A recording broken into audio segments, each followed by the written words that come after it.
ಹಾಗೂ ತಯಾರಿಕಾ ವಲಯಗಳಲ್ಲಿ ಚಟುವಟಿಕೆಗಳು ಉತ್ತಮವಾಗಿ ಸಾಗ್ತಾ ಇರುವಂತಹ ಹಿನ್ನೆಲೆಯಲ್ಲಿ ಈ ಹಣಕಾಸು ವರ್ಷದಲ್ಲಿ ದೇಶದ ಆರ್ಥಿಕ ಬೆಳವಣಿಗೆ ಕಳೆದ ವರ್ಷಕ್ಕಿಂತ ಹೆಚ್ಚಾಗುವಂತಹ ನಿರೀಕ್ಷೆ ವ್ಯಕ್ತವಾಗಿದೆ. ಇದರೊಂದಿಗೆ ಭಾರತವು ಪ್ರಮುಖ ಅರ್ಥವ್ಯವಸ್ಥೆಗಳ ಪೈಕಿ ಅತ್ಯಂತ ವೇಗವಾಗಿ ಬೆಳೀತಾ ಇರುವಂತಹ ದೇಶವಾಗಿ ಮುಂದುವರಿಯಲಿದೆ. 2023-24ನೇ ಹಣಕಾಸು ವರ್ಷದಲ್ಲಿ ದೇಶದ ಒಟ್ಟು ಆಂತರಿಕ ಉತ್ಪಾದನೆ ಶೇಕಡಾ 9.2ರಷ್ಟು ಬೆಳವಣಿಗೆ ದಾಖಲಿಸಿತ್ತು.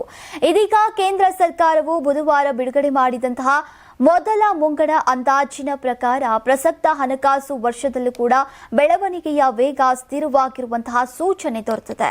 ಮುಂಗಡ ಅಂದಾಜಿನ ಪ್ರಕಾರ ತಯಾರಿಕಾ ವಲಯದಲ್ಲಿನ ಒಟ್ಟು ಮೌಲ್ಯ ಸೇರ್ಪಡೆ ಈ ವರ್ಷ ಶೇಕಡಾ 7ರಷ್ಟು ಇರಲಿದೆ ಅಂತ ಅಂದಾಜಿಸಲಾಗಿದೆ.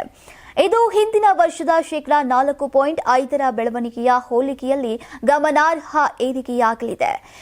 ಇನ್ನೊಂದೆಡೆ ಸೇವಾ ವಲಯವು ಶೇಕಡಾ 9.1ರಷ್ಟು ಬೆಳವಣಿಗೆ ಸಾಧಿಸುವಂತಹ ನಿರೀಕ್ಷೆ ಇದೆ. ಕಳೆದ ಹಣಕಾಸು ವರ್ಷದಲ್ಲಿ ಈ ವಲಯದ ಬೆಳವಣಿಗೆಗೆ ಈಗ ಶೇಕಡಾ 7.2ರಷ್ಟು ಇತ್ತು ಅಂತ ಕೇಂದ್ರ ಸಾಂಖ್ಯಿಕ ಮತ್ತು ಯೋಜನಾ ಅನುಷ್ಠಾನ ಸಚಿವಾಲಯದ ಅಧೀನದಲ್ಲಿರುವಂತಹ ರಾಷ್ಟ್ರೀಯ ಸಾಂಖ್ಯಿಕ ಕಚೇರಿ ತಿಳಿಸಿದೆ.